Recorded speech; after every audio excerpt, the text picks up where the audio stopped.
Bilionea alimkuta mpenzi wake wa zamani kwenye harusi yake, akiweka mchele uliobaki kwenye begi lake la kubebea mizigo. Hakuna aliyekuwa akimwangalia, lakini macho ya bilionea huyo, Baraka Mwangi, hayakukosa kuona jambo hilo. Alisimama kimya, KWA, sekunde chache, moyo wake ukigonga polepole kama mtu aliyekumbuka maisha aliyojaribu kusahau. Msichana huyo alikuwa Amina Njeri. Alikuwa amevaa gauni rahisi, si la gharama kubwa kama wageni wengine. Uso wake ulikuwa mtulivu, lakini ndani yake kulikuwa na hadithi nyingi zilizofichwa. Baraka alijaribu kujizuia, lakini kumbukumbu zilimjia KWA nguvu. Siku walizokuwa wakicheka pamoja, siku walizokuwa hawana kitu lakini walikuwa na furaha ya kweli. Lakini sasa alikuwa kwenye harusi yake. Harusi yake na Diana Wambui, mwanamke aliyefaa hadhi yake. Lakini kwa nini Amina alikuwa anakusanya mabaki ya chakula? Je, maisha yake yalikuwa yamefikia kiwango hicho, au kulikuwa na kitu kingine ambacho hakuna mtu alikijua? Baraka alihisi kitu kikimchoma moyoni. Hakutaka kujali, lakini hakuweza kuacha kumwangalia.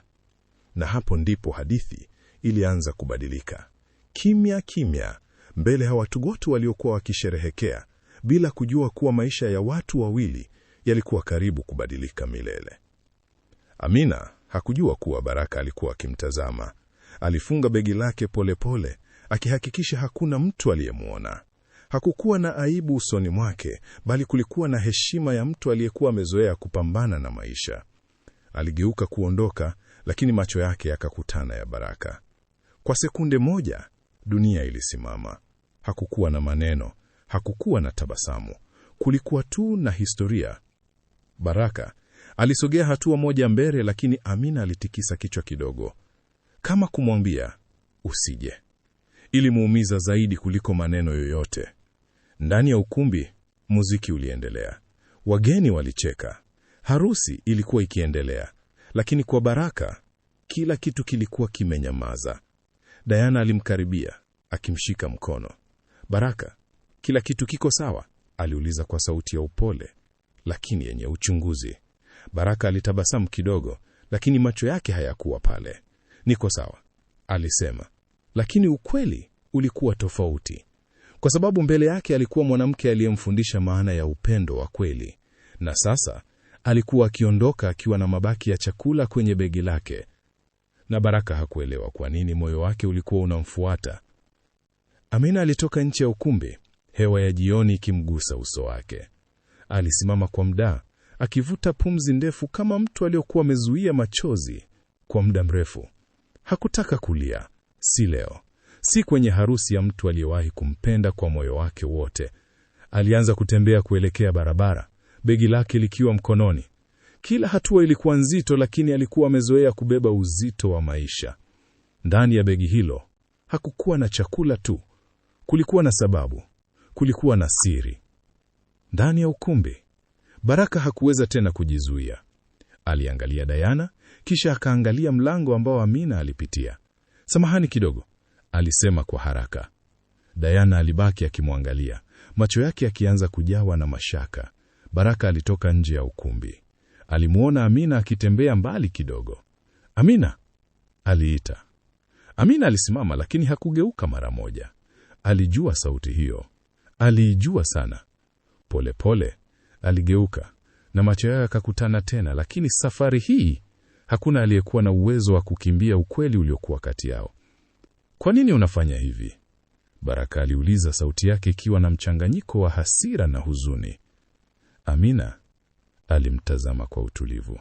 Kufanya nini? Aliuliza kwa sauti ya chini. Usijifanye, nilikuona, Baraka alisema. Wewe, kuchukua chakula kilichobaki? Amina alitabasamu kidogo, tabasamu lililokuwa na uchungu mwingi. Baraka, si kila kitu kinaonekana kama kilivyo, alisema polepole. Basi nieleze, Baraka alisisitiza. Kulikuwa na ukimya mfupi. Kisha Amina akashika begi lake vizuri zaidi. Si KWA hajili yangu, alisema polepole. Baraka alichanganyikiwa. Unamaanisha nini? Amina hakujibu mara moja. Alimwangalia Baraka machoni KWA muda mrefu, kama mtu anayepima kama anapaswa kusema ukweli au la. Lakini kabla hajajibu, "Baraka!" sauti ya Diana ilikatiza. Alikuwa amesimama nyuma yao, na macho yake yalikuwa yakisema wazi, alikuwa ameona zaidi ya alivyopaswa kuona. Diana alisogea karibu, akiwatazama wote wawili KWA macho makali lakini yaliyoficha hofu. "Huyu ni nani?" aliuliza, akimwangalia Amina juu hadi chini. Baraka alijaribu kuzungumza, lakini maneno hayakutoka haraka. "Amina ni mtu wa zamani," alisema hatimaye. Amina alishusha macho kidogo, lakini hakusema kitu. Diana alicheka kwa upole, lakini kicheko hicho hakikuwa cha furaha. "Mtu wa zamani anayekuja kwenye harusi yako?" aliuliza. Kisha macho yake yakatua kwenye begi la Amina. "Na anayechukua chakula kilichobaki?" akaongeza. Maneno hayo yalikuwa kama kisu, lakini Amina hakujitetea. Badala yake alisema kwa utulivu, "Hongera kwa harusi yako." Kisha akageuka kuondoka, lakini Baraka alishika mkono wake. "Hapana, hutaondoka hivi," alisema. Diana alishtuka. "Baraka!" Lakini Baraka hakumwangalia, kwa sababu kwa mara ya kwanza tangu harusi ianze alikuwa akichagua kusikiliza moyo wake. Na Amina alijua kile alichokuwa na kificha kingebadilisha kila kitu. Amina alijaribu kuvuta mkono wake kutoka kwa Baraka, lakini hakufanikiwa mara moja. "Baraka, tafadhali," alisema kwa sauti ya chini yenye heshima lakini imara. Lakini Baraka hakumwachilia. "Lazima uniambie ukweli," alisema. "Sio leo tena, sio wakati huu." Diana alisimama pembeni, moyo wake ukianza kupiga kwa nguvu. Hii haikuwa tena mazungumzo ya kawaida. Kulikuwa na kitu kinafichwa. Amina alifumba macho kwa sekunde moja. Alijua hawezi kukimbia tena. "Unakumbuka siku uliniambia utanilinda milele?" aliuliza polepole. Baraka alishtuka kidogo. "Ndiyo, lakini hilo lina uhusiano gani na?" "Nilihitaji ulinzi huo," Amina akamkatiza. "Lakini siku ule uliondoka, sikukuambia kila kitu." Ukimya ulitanda. Diana alihisi kama ardhi inasogea chini ya miguu yake. "Ni nini hukuniambia?" Baraka aliuliza kwa sauti iliyotetemeka kidogo. Amina akashika begi lake kwa nguvu zaidi. Kisha akasema maneno ambayo yalivunja utulivu wote. "Kuna mtu ananingojea nyumbani." Baraka alikunja uso. "Na mtu huyo anakula kutoka kwenye begi hili." Moyo wa Baraka ulidunda, na kwa mara ya kwanza alihisi kuwa hakuwa anajua hadithi yote. "Ni mtoto wangu," Amina alisema kwa sauti tulivu lakini nzito. Baraka alihisi pumzi yake ikikatika. "Mtoto?" alirudia. Diana naye alishtuka, macho yake yakipanuka, lakini Amina hakubadilisha uso. "Ndiyo, mtoto wangu," alisema Baraka alichanganyikiwa. Alijaribu kuunganisha mambo kichwani mwake, lakini kila kitu kilikuwa kama ndoto. "Lakini, Amina, tuliachana miaka mingi iliyopita," alisema. Amina alimtazama moja kwa moja machoni. "Ndiyo," alisema. "Na kuna mambo ambayo sikukuambia." Baraka alihisi uzito wa maneno hayo. "Mambo gani?" aliuliza kwa haraka. Amina hakujibu mara moja. Badala yake, aligeuka kidogo kama mtu anayepambana na kumbukumbu ngumu. "Nilipoondoka, sikuondoka peke yangu," alisema polepole. Diana alishika pumzi. Baraka alihisi dunia ikizunguka chini. "Unamaanisha nini?" aliuliza kwa sauti iliyopungua nguvu. Amina akamwangalia tena, na macho yake yalikuwa na ukweli mzito sana. "Mtoto huyo ni wako, Baraka." Maneno hayo yalikaa hewani kama radi iliyopiga kimya kimya. Baraka hakusema kitu. Hakuweza. Macho yake yalikuwa kaa Amina, lakini akili yake ilikuwa mbali, ikijaribu kuelewa ukweli mpya uliomgusa ghafla. Diana alichukua hatua moja nyuma. "Hapana," alisema kwa sauti ya chini. "Hii haiwezekani." Lakini hakuna aliyemjibu, kwa sababu kila mtu alijua hii haikuwa hadithi ya kubuni. Hii ilikuwa maisha halisi. "Kwa nini hukuniambia?" Baraka aliuliza hatimaye, sauti yake ikiwa nzito na yenye maumivu. Amina alishusha macho. "Kwa sababu wakati huo ulikuwa tayari unaanza maisha mapya," alisema. "Na sikuwa nataka kukuzuia." "Lakini hii si jambo dogo," Baraka alisema kwa sauti ya kipanda kidogo. "Ni mtoto." Amina alinyamaza. "Na sasa?" Baraka aliendelea. "Unaishi vipi?" Amina akatazama begi lake. Hapo ndipo jibu lako lipo, alisema. Baraka alihisi moyo wake ukivunjika kidogo.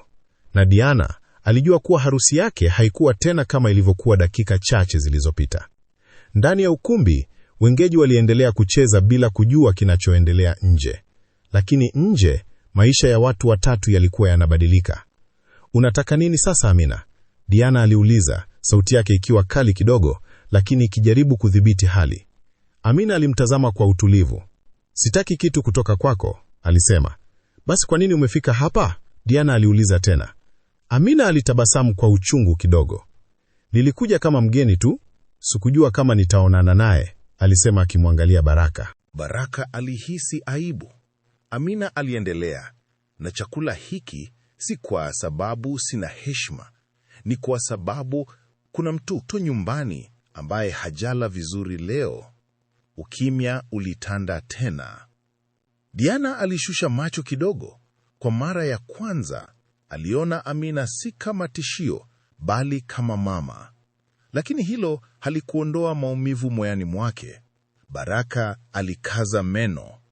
Nataka kumwona, alisema ghafla. Amina alishutuka kidogo. Si leo, alisema haraka.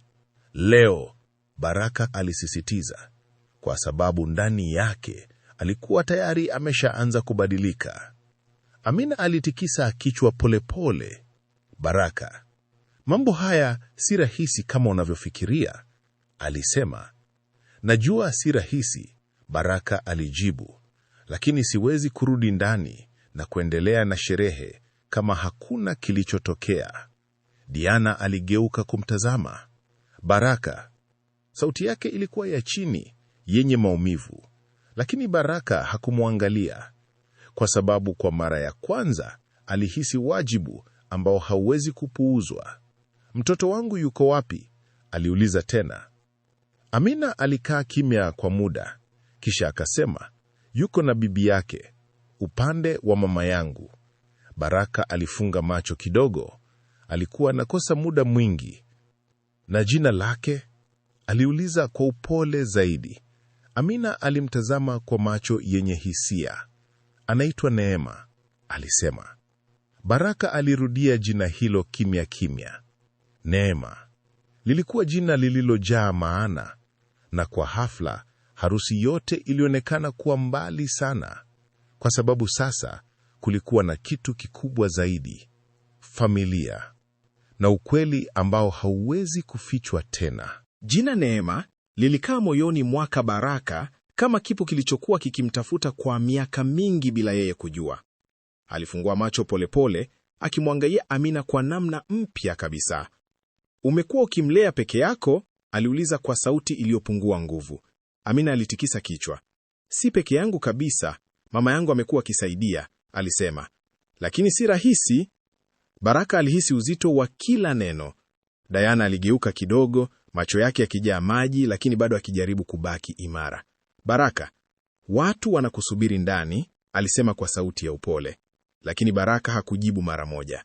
Alikuwa akifikiria kuhusu mtoto ambaye hajawahi kumwona, ambaye anaishi maisha magumu bila yeye kujua. Amina, twende sasa, alisema ghafla. Amina alishituka. Wapi? Kwa Neema. Diana alishika gauni lake kwa nguvu. Baraka, ni siku yetu ya harusi, alisema. Baraka alimwangalia kwa muda mfupi. Na hapo ndipo Diana aliona kitu ambacho hakuwahi kuona kabla. Macho ya Baraka yalikuwa mbali naye. Ukumbi uliendelea kuwa na furaha, lakini nje kulikuwa na ukimya mzito. Amina alitazama Baraka kwa mashaka. Huwezi kuondoka hivi tu, alisema. Watu watasema nini? Baraka alitikisa kichwa.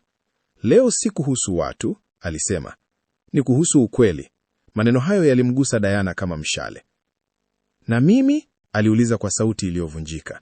Mimi si sehemu ya ukweli wako? Baraka aligeuka kumtazama. Kwa mara ya kwanza hakujua jibu sahihi. Diana alicheka kidogo kwa uchungu. Nimekuwa nikijua kuna kitu moyoni mwako, lakini sikujua ni kikubwa hivi, alisema. Amina alihisi hali hiyo kuwa nzito. Sitaki kuharibu chochote, alisema haraka. Naweza kuondoka? Hapana, Baraka akamkatiza. Hakuna mtu anayeharibu hapa. Ukweli hauharibu, unaweka wazi. Diana alishusha macho, machozi yakianza kumtoka polepole, kwa sababu alijua siku yake ya furaha ilikuwa imegeuka kuwa siku ya majaribu, na bado hakuna aliyekuwa tayari kurudi nyuma. Baada ya ukimya mfupi, Diana alifuta machozi yake polepole. Alijaribu kujikaza, lakini sauti yake ilionyesha wazi maumivu aliyokuwa nayo. "Niambie ukweli, Baraka," alisema.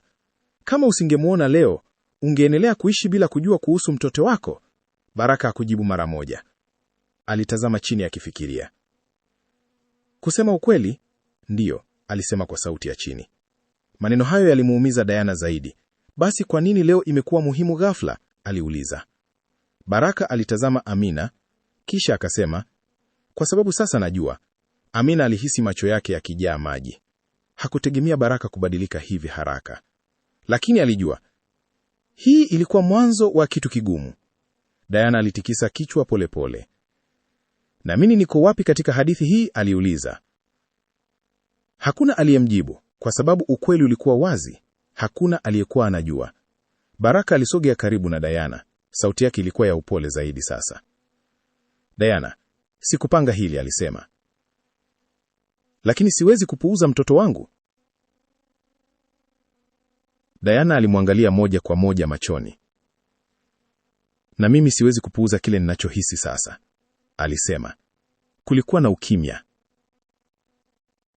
Kisha Diana akaongeza, "Nilikuwa tayari kuwa mke wako, lakini sasa najihisi kama mgeni." Maneno hayo yalimgusa moyo wa Baraka.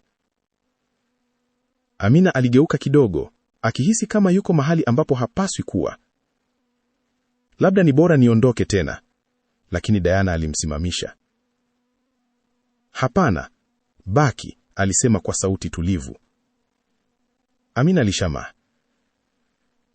"Unastahili kusikilizwa," Diana aliendelea. "Kwa sababu wewe pia ni sehemu ya ukweli huu." Baraka alimtazama Diana kwa mashangao kidogo. Hakutegemea hilo. Na hapo ndipo hali ilibadilika. Sio tena kuhusu mapenzi ya zamani, bali kuhusu maamuzi ya watu wazima wanaokutana na ukweli. Diana alivuta pumzi ndefu, kisha akasema maneno ambayo hakuna aliyetarajia. "Twende wote," alisema. Baraka alistuka. "Unamaanisha nini?" "Twende tukamwone huyo mtoto," Diana alisema kwa utulivu. "Kama ni kweli ni sehemu ya maisha yako, basi ni lazima nijue pia." Amina alishika begi lake kwa nguvu. "Diana, si lazima ufanye hivi," alisema. Lakini Diana alitikisa kichwa. "Ni lazima," alisema. "Kwa sababu kama nitabaki hapa, nitakuwa na maswali ambayo hayataniwacha." Baraka alimtazama Diana kwa muda mrefu. Kwa mara ya kwanza, aliona nguvu ndani yake. Sio tu kama mwanamke wa hadhi, bali kama mtu anayekabiliana na ukweli. "Basi twende," alisema. Na hivyo, siku ya harusi ikageuka kuwa safari ya ukweli. Safari ambayo ingeonyesha kila mmoja wao ni nani hasa ndani ya moyo wake, na ni nini maana ya upendo wa kweli. Gari liliondoka polepole kutoka eneo la harusi, likiacha nyuma muziki na vicheko ambavyo sasa vilionekana mbali sana. Ndani ya gari kulikuwa na ukimya mzito. Baraka alikuwa anaendesha, macho yake yakiwa mbele, lakini akili yake ikiwa mbali. Diana alikuwa kiti cha mbele, akitazama dirishani bila kusema kitu. Amina alikuwa nyuma, akishika begi lake kwa utulivu. Hakuna aliyekuwa na maneno ya kuanza. Baada ya dakika chache, Diana alivunja ukimya. "Neema ana miaka mingapi?" aliuliza bila kumgeukia Amina. "Miaka 6, Amina alijibu kwa upole. Baraka alishika usukani kwa nguvu zaidi. Miaka 6? Alikuwa amekosa miaka 6 ya maisha ya mtoto wake? Diana alifunga macho kwa sekunde moja, akivuta pumzi ndefu. "Anajua kuhusu baba yake?" aliuliza. Amina alitikisa kichwa polepole. "Hapana, lakini huwa anauliza," alisema. Maneno hayo yalimfanya Baraka kuhisi kitu kizito kifuani. Safari iliendelea kimya. Lakini ndani ya kila mmoja wao, mawazo yalikuwa yakizungumza kwa sauti kubwa zaidi kuliko maneno yoyote. Walifika kwenye nyumba ndogo ya kawaida iliyokuwa pembeni ya barabara ya vumbi.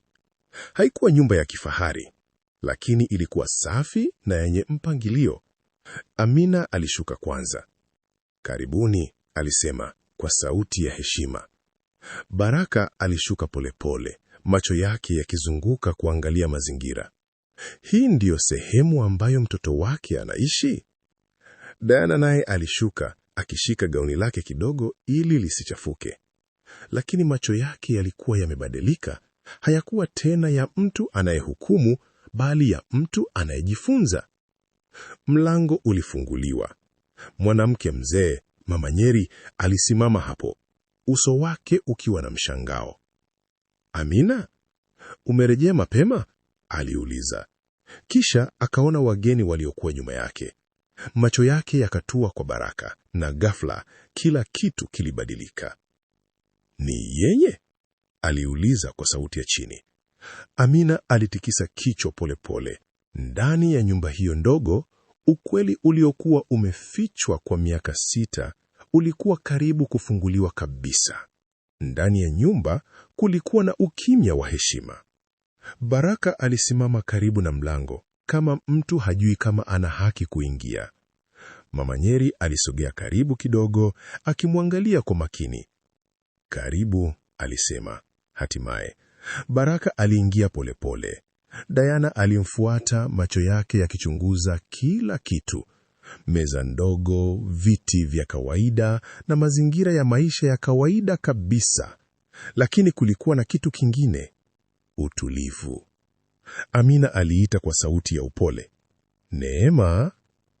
Kulikuwa na sauti ndogo ya miguu ikikimbia kutoka chumba cha ndani. Kisha msichana mdogo alitokea.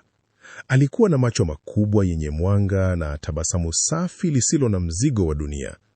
"Mama," alisema kwa furaha, akimkimbilia Amina. Baraka alihisi moyo wake ukisimama. Alimwangalia msichana huyo kwa makini, na aliona kitu ambacho hakikuwa na shaka nacho: uso wake. Ndani ya mtoto huyo, Neema alipogeuka, macho yake yakakutana na ya Baraka, na hapo kila kitu kilikaa kimya tena. Neema alisimama kimya kwa sekunde chache, akiwatazama wageni. Kisha akamshika mkono Amina. "Hawa ni nani, mama?" aliuliza kwa sauti ya upole. Amina alikosa maneno kwa muda. Alimtazama Baraka kama kumwomba msaada bila kusema. Baraka alisogea hatua moja mbele. Alijikuta akipiga magoti bila hata kufikiria. "Jina langu ni Baraka," alisema kwa sauti ya taratibu, "na nimekuja kukuona." Neema alimwangalia kwa udadisi. "Hujawahi kuja kabla," alisema kwa ukweli wa mtoto. Maneno hayo yalimgusa Baraka moyoni. "Ndiyo, sijawahi, lakini natamani ningekuja mapema." Diana alisimama nyuma yao, akishuhudia tukio hilo. Hakujua ni hisia gani anapaswa kuwa nazo: wivu, huruma au heshima, kwa sababu mbele yake kulikuwa na mwanzo wa uhusiano ambao hauwezi kupuuzwa. Na Neema alitabasamu kidogo, kama mtu anayehisi kitu cha pekee bila kuelewa kabisa. Na kwa Baraka, huo ulikuwa mwanzo wa maisha mapya. Mama Njeri aliwaalika wote kukaa. Meza ndogo iliandaliwa, na Amina akaanza kutoa chakula kutoka kwenye begi lake. Diana aliona kila kitu kwa makini. Hicho ndicho chakula ambacho Amina alichukua kwenye harusi. Hakukuwa na ubadhirifu, hakukuwa na aibu, kulikuwa na upendo wa mama. Neema aliketi karibu na Baraka bila hofu. Alimtazama kwa macho yenye hamu ya kujua. "Wewe ni rafiki ya mama?" aliuliza. Baraka alitabasamu kidogo, lakini hakujua ajibu vipi. Amina alimwangalia. Huu ulikuwa wakati mgumu, lakini pia muhimu. Diana alinyamaza, akisubiri kuona kitakachosemwa. Baraka alivuta pumzi polepole, Kisha akasema kwa sauti ya upole, mimi ni mtu ambaye angependa kuwa sehemu ya maisha yako. Neema alifikiria kwa sekunde chache, kisha akasema kwa urahisi kabisa, sawa. Na kila mtu alitabasamu kidogo, lakini ndani yao walijua hii haikuwa mwisho wa hadithi, ilikuwa mwanzo tu. Usiku ulianza kuingia polepole. Taa ndogo ndani ya nyumba ikiwaka KWM, mwanga wa kawaida lakini wenye joto. Neema alikuwa anakula kwa furaha, bila kujua uzito wa kile kilichokuwa kinaendelea kati ya watu wazima waliomzunguka. Baraka alimwangalia kila hatua aliyofanya, jinsi alivyocheka, jinsi alivyoshika kijiko, hata namna alivyomwangalia Amina kwa upendo. Alijiona ndani yake, na hilo lilimuumiza na kumfariji kwa wakati mmoja. Unapenda kusoma? Baraka aliuliza kwa upole. Neema alitikisa kichwa kwa furaha. Ndiyo, nataka kuwa daktari. Diana alimsikiliza, moyo wake ukiguswa. Alikuwa amezoea maisha ya kifahari, lakini hapa kulikuwa na ndoto halisi, safi, isiyo na kujifanya. Amina alikaa kimya, akimwangalia Baraka na Neema wakianza kuzungumza kama watu waliochelewa kukutana. Mama Njeri alitazama pembeni, macho yake akiwa na utulivu wa mtu aliyesubiri siku hii kwa muda mrefu. Lakini ndani ya ukimya huo kulikuwa na swali lisilosemwa. Je, maisha haya mapya yataunganisha watu hawa au yatawagawa zaidi? Baada ya chakula, Neema alichukua kitabu chake kidogo cha shule. Nataka kukuonyesha nilichoandika, alimwambia Baraka kwa upendo. Baraka alisogea karibu akisikiliza kwa makini. Ndani ya kitabu kulikuwa na maandishi ya mtoto, rahisi lakini yenye hisia. Baba yangu yuko mbali, lakini siku moja ataniona, Neema alisoma. Ukumbi ule mdogo ulikaa kimya. Baraka alihisi macho yake yakijaa maji. Hakuweza kuzungumza mara moja. Diana aligeuka kidogo, akifuta macho yake bila mtu kuona. Amina alishusha macho. Hakutegemea Neema kusema hayo mbele yao. Baraka alishika mkono mdogo wa Neema kwa upole. Kama ningekuwa karibu, ningekuja kila siku, alisema kwa sauti ya chini. Neema alitabasamu. Basi usiondoke tena, alisema kwa urahisi. Maneno hayo yalikuwa mepesi kwake, lakini kwa watu wazima yalikuwa mazito sana, kwa sababu sasa maamuzi yalihitajika kufanywa, na hakuna aliyekuwa tayari kikamilifu kwa hilo. Diana alisimama karibu na dirisha, akitazama nje gizani. Alikuwa kimya kwa muda mrefu, akifikiria kila kitu kilichotokea tangu asubuhi. Harusi, Amina, mtoto, ukweli. Baraka alisogea karibu naye polepole. Diana, alisema kwa upole, lakini Diana hakumgeukia mara moja. Unampenda bado? Aliuliza ghafla. Baraka alinyamaza. Swali hilo halikuwa rahisi, na alijua jibu lake lingeamua kila kitu. Sijui, alisema kwa uaminifu. Diana alifumba macho kwa sekunde moja. Ukweli huo ulikuwa mgumu, lakini angalau ulikuwa wazi. Lakini nampenda mtoto wangu, Baraka aliongeza. Diana aligeuka sasa akimwangalia. Na mimi? Aliuliza. Baraka hakujibu mara moja, kwa sababu moyo wake ulikuwa umegawanyika kati ya maisha mawili, na hakuna aliyekuwa rahisi kuyaunganisha. Amina alikuwa amekaa karibu na Mama Njeri, wakizungumza kwa sauti ya chini. Alikuwa na wasiwasi. Hakutaka kuharibu maisha ya mtu yoyote, lakini pia hakutaka kuficha ukweli tena. Nilifanya uamuzi sahihi? Aliuliza mama yake kwa sauti ya chini. Mama Njeri alimtazama kwa upole. Ukweli haukosei, alisema, lakini wakati wake huwa mgumu. Amina alishusha macho. Alimwangalia Neema aliyekuwa akicheka na Baraka. Kulikuwa na furaha, lakini pia kulikuwa na hatari. Na kama nitampoteza tena? Amina aliuliza. Mama Njeri alitikisa kichwa. Kama upendo ni wa kweli, haupotei, alisema. Lakini Amina alijua, sio kila upendo unaishia kuwa pamoja, na ndani yake bado kulikuwa na hofu. Hofu ya kuumizwa tena. Na safari hii, si yeye tu angeumia, bali mtoto wake pia. Usiku ulizidi kwenda. Neema alianza kusinzia, kichwa chake kikiegemea bega la Baraka. Baraka alimtazama KWA upole, akimshika KWA makini kama KWA mtu anayeshika kitu cha thamani kubwa sana. Diana aliona tukio hilo na moyo wake ulivunjika polepole, kwa sababu aliona kitu ambacho hakikuweza kupuuzwa, uhusiano wa damu. Lakini pia aliona kitu kingine, Baraka aliyekuwa tofauti na yule aliyemjua, tulivu, mwenye hisia halisi. Amina alisimama polepole. Ni muda wa kulala, alisema kwa upole. Baraka alimtazama KWA. Hakutaka kuondoka, lakini alijua hawezi kubaki milele bila kufanya uamuzi. Diana alichukua hatua mbele. Tunapaswa kurudi, alisema kwa sauti ya utulivu lakini yenye maana nzito. Baraka alitazama Neema, kisha akamtazama Diana, na hapo alijua asubuhi itakuja na maamuzi ambayo yataamua maisha yao wote. Asubuhi ilifika. KWA utulivu sio wa kawaida.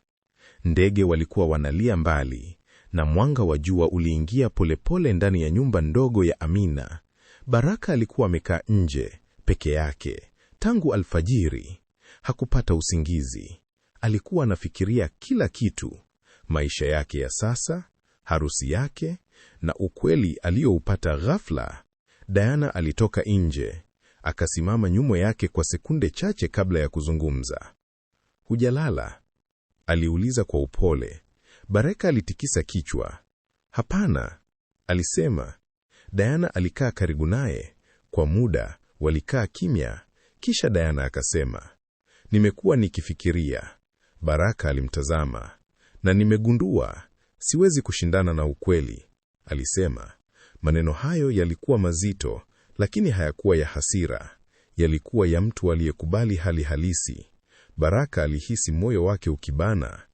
"Diana," alianza kusema, lakini Diana alitikisa kichwa kidogo. "Nisikilize kwanza," alisema. Na hapo Baraka alijua kuna uamuzi mkubwa unakuja. Diana alivuta pumzi ndefu.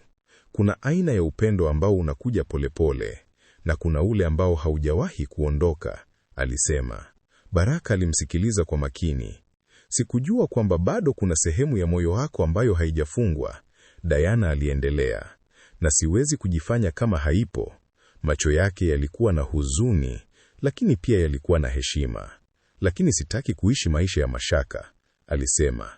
Baraka alishusha macho, kwa sababu alijua hakuweza kumpa Diana uhakika aliyouhitaji. Diana alisimama pole pole. "Na sitaki kukuchukua kutoka kwa mtoto wako," alisema.